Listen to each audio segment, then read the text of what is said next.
Hey guys, welcome to Distinguished Diva. My name is Adeola Naomi, and this is a very well requested video, and also a video that everyone has been asking me, when would you do it? And I'm so happy I'll be doing one of those videos today. So I'm suggesting 5 books by women of color that you guys absolutely need to check out. So the travel issue of our third issue in Distinguished Diva is a travel story. Of course, people will be traveling, so when you travel, you always have a book with you. When you go to the beach, you always have a book with you. Summer reading list, people used to share that back in the days. I don't know if they still do, but I still read books in the summer. I read books generally because I love literature, but these are 5 books that I'm gonna suggest that you guys need to absolutely check out. So put them on your list of books to read this summer. Let's get to it. The first one, okay, let's start somehow differently. The first one is I Am Judging You by Lovey Ajayi. Awesomely Lovey was a blogger, is still a blogger, a writer, a speaker. She does so many things. She is an award-winning writer, pop culture critic, and professional troublemaker who tries at the intersection of comedy, technology, and activism. I mean, if a book is called I Am Judging You, the Do Better Manual, you need to read it. Do better because you can. She's incredible. She's American Nigerian, or Nigerian American, whichever way you guys want it to go, and she is just an incredible writer. And this book is hilarious. Like, every time I read it outside, I giggle and people are like, what is wrong with her? So I'm gonna open a chapter randomly and read a 2-page for you, so you guys can get an idea of what you're buying. So here she said, nobody wins at the Feminism Olympics. That's the title. And it's like, I remember when I told someone I might not take my husband's name when I get married. You will have thought I had told them that I like to bathe in beet joys. They sneered and replied, you and this feminist shit. I mean, I guess the decision is about me being able to have a say about the name I want to go by for the rest of my life. I've carried the last name Ajayi for so long that wake up one day, say I do, then drop it might feel jarring to me. I see the pros though. Existing as a unit along with my kids under one common name is adorable to me. So although change scares me, I'm still open to it. I might not take his last name if it's something like but, though. But, like really, like literally but. And that's just my personal preference. Everyone else, it's perfectly up to them what they do with their last name after marriage. On second thought, this is a feminist issue for me. Believing that people should take their own choice, should make their own choices about their own life, is ultimately what I think it means to be a feminist. Feminism is largely defined in dictionary and whatnot as advocacy for women that have political, social, and economical equality. It is a belief that the gender should not determine your access to opportunity, nor should it mean that you have fewer rights. For me, being a feminist means believing that women and everyone really have the right to live their life to their own term, and this is why I define myself as such. When we strip it down to its bare definition, everyone should be a feminist. The book is really absolutely not only about feminism. So if you want to see what it is like to be a Nigerian in the diaspora and all the banters like jokes, you guys should definitely pick it up. The next book is by another woman of color. She's African American from the deep south of America. Her name is Angie Thomas. So this is the book, The Hate You Give.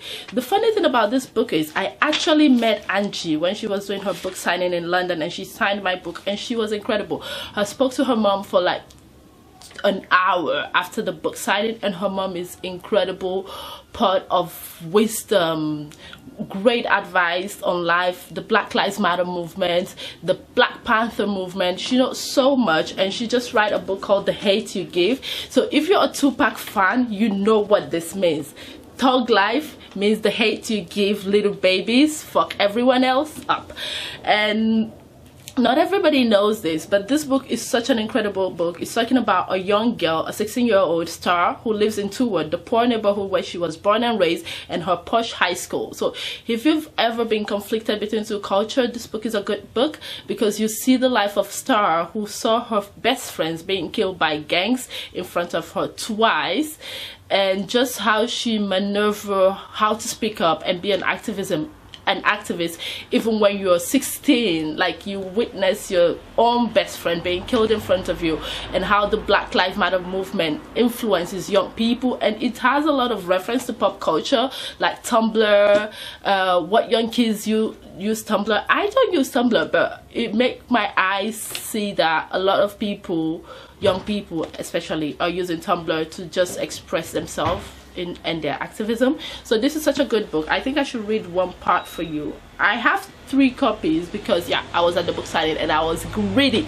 and she signed 2, one for my best friend in America that I sent to her, one for me, and one for a reader of Distinguished Diva. So probably gonna give this out to someone, probably, not sure. So this is the one that is not mine, that is like an extra. My sister already claimed it, so we'll see what will happen, or I'll just buy one and give it out. So you say, but it's Chris. He took note from 7 from his all cap text. OMG, this Fresh Prince episode. Yeah, exactly. So it have references to the Fresh Prince of Bel-Air. Will's dad didn't take him with him. The asshole came back and left him again. Now he's having a breakdown with Uncle Phil. My eyes are sweating. Understandable. That's serious, the saddest episode ever. I text Chris back, sorry, and your eyes aren't sweating, you're crying, babe. He replies, lies. I say, I gotta go. I ain't gonna lie, Craig. You ain't gonna lie. He responds, do you really use a line from Friday on me? So watching 90s movie is kind of our thing. I text back, yep. He replied, bye, Felicia. I take the laptop to 7's room, phone in hand in case Chris has another Fresh Prince breakdown. Some reggae chants meet me in the hall, followed by Kendrick Lamar rapping about being a hypocrite. 7 sit in the side of the lower bunk, an open computer towel his feet and his head down. His dread hang loosely and make a curtain in front of his face. Devante sit cross-legged on the floor. His afro bobs to the song. A zombie version of Steve Jobs watches them from a poster on the wall, along with all these superheroes and Star Wars characters. Guys, this is such a good book. I mean, the book is basically, I think it will resonate more with my sister, who is 17, 18-ish, but it really talks about how young people see the Black Lives Matter and how they use their own means in activism, and it's such a good book, The Hate You Give. Everybody in London, every book club in London read this in May, and I think every time I'm on a bus, there's someone reading this in London, so you guys should absolutely get it. The next one, okay, I'm gonna go into poetry now. Neon Soul, a collection of poetry and prose by Alexandra L. Alexandra L is an African-American black woman from Texas, if I'm not mistaken, and she wrote this book, which is like a sort of healing. She believes in healing and holistic healing, and I really love her for that. And she said, so let me see, like the book is all about collection of small poetries to empower, to heal, and it's just a beautiful book, really. For example, there is this page. Let's see if this focuses. Okay, it doesn't. It says self-love. And if love is something you're missing, you are not looking hard enough or deep enough love. Not for you. If it feels first, free it. And another one. So it's just short stories, short poems. Your confidence doesn't have to be dressed in their doubts. Awesome. You're certainly the most beautiful being on this earth has ever had the pleasure of hosting. I just wish you knew what I knew. See what I see. I mean, Alexandra L also have a podcast called Hey Girl, and I love her podcast. So check her book out. It's on Amazon. She is incredible. It's published by Andrews McMill Publishing House, and it's in US dollar. You can get it at $16 US, but you can still get it like a used one on Amazon. Mine was absolutely new and I loved it.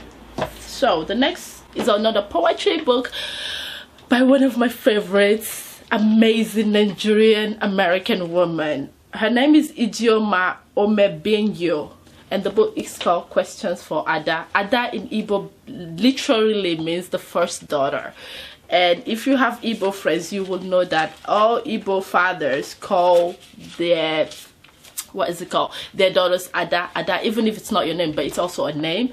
So the book is also a collection of poems and poetry, mostly resonate with people like me, people, young diasporans who know what it means to not belong anywhere, to belong, to feel excluded here and to feel excluded there.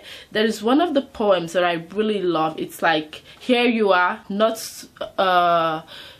good enough for home, not good enough for here. I have to find it. Let me find it actually. Oh, okay.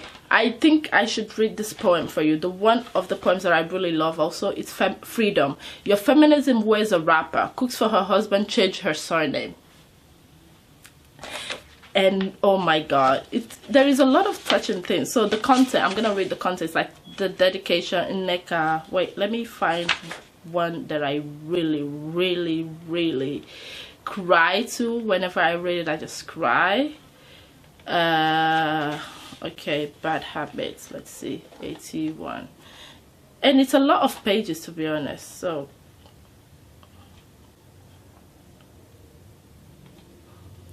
and if you want to get a issue about like what Nigeria looks like from the point of view of an Igbo woman who is also American, so I don't want this one. Okay, so there is this one called Pain. I'm gonna read that for you. Forgive me, Father, but sometimes my God is a woman sitting on the kitchen floor, her hands holding her legs, screaming for help without making a sound. Forgive me, Father, but sometimes my God is a woman calling on the phone, begging me to call her beautiful because her lover forced ugliness into her soul. Forgive me, Father, but sometimes my God is a woman crying in the shower, begging for another God to lift her burden. 5 languages. Okay, this trigger warning, just if you don't feel like you want to go into this, don't, please. So this is one of the poems that I cry to every time when I read this book. It says, you carry 5 languages in your tongue. The first you learned at 8 when he called you away from your siblings and taught you why some men who smile at little girls make you uncomfortable. You painfully learned the secret language of mistrust. The second language you learned at 10 years old when your uncle said you will never be as beautiful as your light-skinned sister. You heard your mother cry 5 years later as you begged her to make your skin just a little lighter, for you had learned the language of self-hate. The third language you learned when you saw your auntie go back to her husband, the one Umiada chastised for hitting her. As she told you, a woman is nothing without a man. Her eyes gathering tears, and you learn the language of helplessness. The fourth language you learned when he kissed you at 20 and you flinched. He asked, "Why? What are you scared of?" You didn't tell him how fluent your tongue is with the language of mistrust. You're a virgin?" he asked, and you saw the glue in his eye. That moment you learned another language, the language of power. The fifth language you learned at 25 when your friend brought you offerings of darkness and you painfully peeled your skin to reveal another being learning the language of change. Okay, I need to put this down. This is a great poetry book for the summer. Like, it's healing, it's grounding, it's breaking, it's pain, love, trust, rebuilding of yourself. It's just an incredible book. And of course, oh, I said 5, right? Okay, those are 4. And the last one, guys, this is such a conversation starter. A crazy book, a lovely book, an incredible book. If you can't read the title, I'm just gonna read it to you. So it's by Rennie Edo-Lodge. She's a Nigerian British writer, blogger, journalist, and yeah. So her book is called Why I'm No Longer Talking to White People About Race.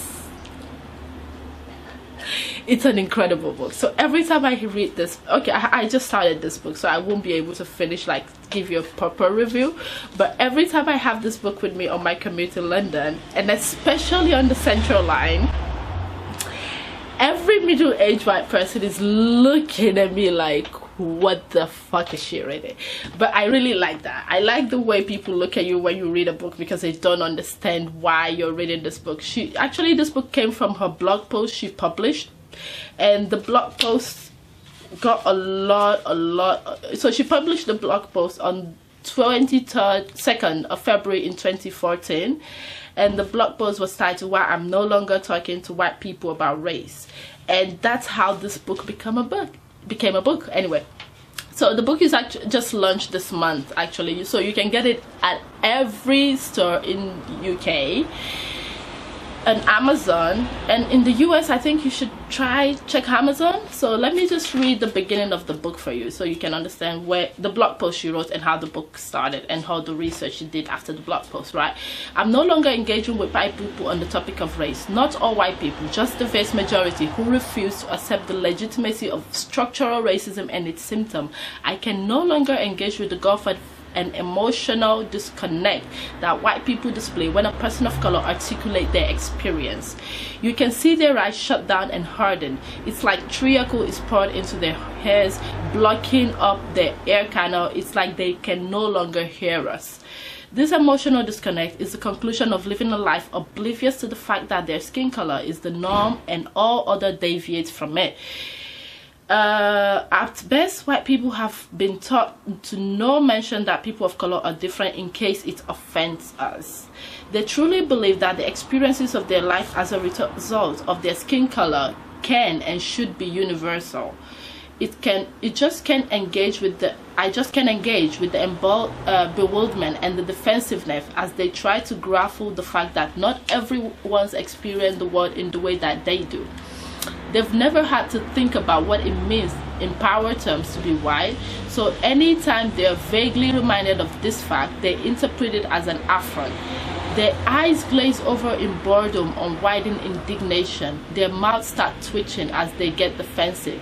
Their throats open up as they try to interrupt, itching to talk over you but not really listen, because they need to let you know that you've got it wrong. The journey towards understanding structural racism still requires people of color to prioritize white feelings. Even if they can hear you, they're not really listening. It's like something happened to the word as they leave our mouths and reach their ears.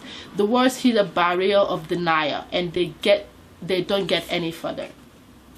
That's the emotional disconnect. It's not really surprising because they've never known what it means to embrace a person of color as a true equal with thoughts and feelings that are as valid as their own.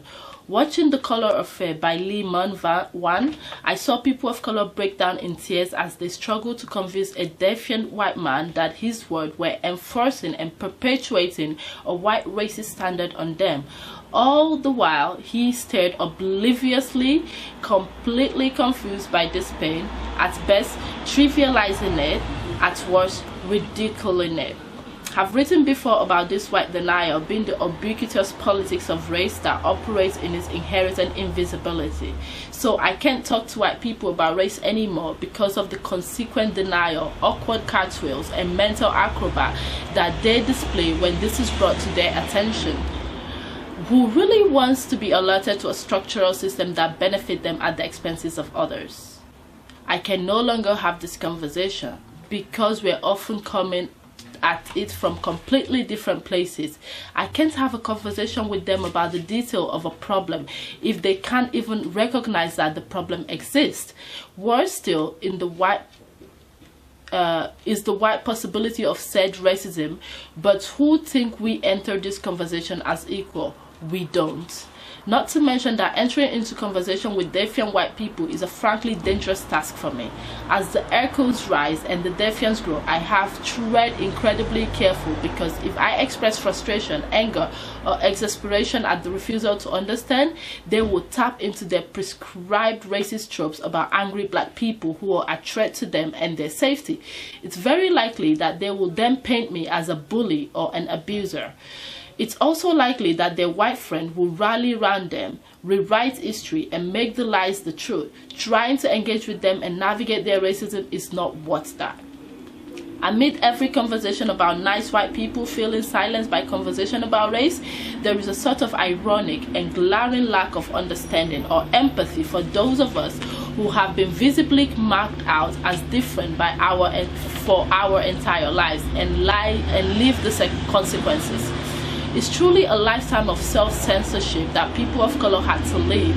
Their opinions to speak your truth and face the reprisal or bite your tongue and get ahead in life. It must be a strange life, always having permission to speak and feeling indignant when you're finally asked to listen. It stems from white people's never question entitlement, I suppose. I cannot continue to emotionally exhaust myself trying to get this message across, while also towing a very precarious line that tries not to implicate any one white person in their role of perpetuating structural racism, lest they character assassinate me. So, I am no longer talking to white people about race. I don't want to have a huge amount of power to change the way the world works, but I can set boundaries. I can alter the entitlement they feel towards me, and I will start that by stopping the conversation. The balance is too far swung in their favor. Their intent is often not to listen and learn, but to exert their power, to prove me wrong, to emotionally drain me, to rebalance the status quo. I'm not talking to white people about race unless I absolutely have to. If there's something like a media or conference appearance that means that someone might hear what I'm saying and feel less alone, then I will participate. But I'm no longer dealing with people who don't want to hear it, wish to ridicule it, and frankly don't deserve it. So that was the post. And I just think every person, regardless of your race, regardless of what you think about racism, should pick up the book first and read it. Like, when I got this book, I was excited because I pre-ordered it and I was just waiting and waiting and waiting and waiting, because I've read the blog post before and I have been listening to her interviews, she going around and talking, and I just realized that you say you don't want to talk to white people, but this is what the book is doing if they want to listen though. So it's a choice. You have to choose to say, I want to hear from your perspective, I want to listen to you, I want to see what's going on. So that's all for the books that I have to suggest for you to read, and they're all light reads. They're poetry, so we have 2 poetry, one fiction, non-fiction, and this is just a do better manual really. So we get everything covered, I guess, and they're exclusively from people and women, especially women of color. 2 American Nigerian, 1 African American, and 1 British American. I think I get everything covered so far. Not really everything, but it's a trial, and I really hope you guys enjoy the books. And let me know if you've read any of these books before and what you think, and let me know if you want me to keep doing this. It means like to find other women of color. Like, this is the year where I literally only buy and read books by women of color, so I have a loads of books, loads. I just picked 5 because I think the video will be too long. Thank you so much for watching. Love you. Enjoy your summer and enjoy your books. Bye.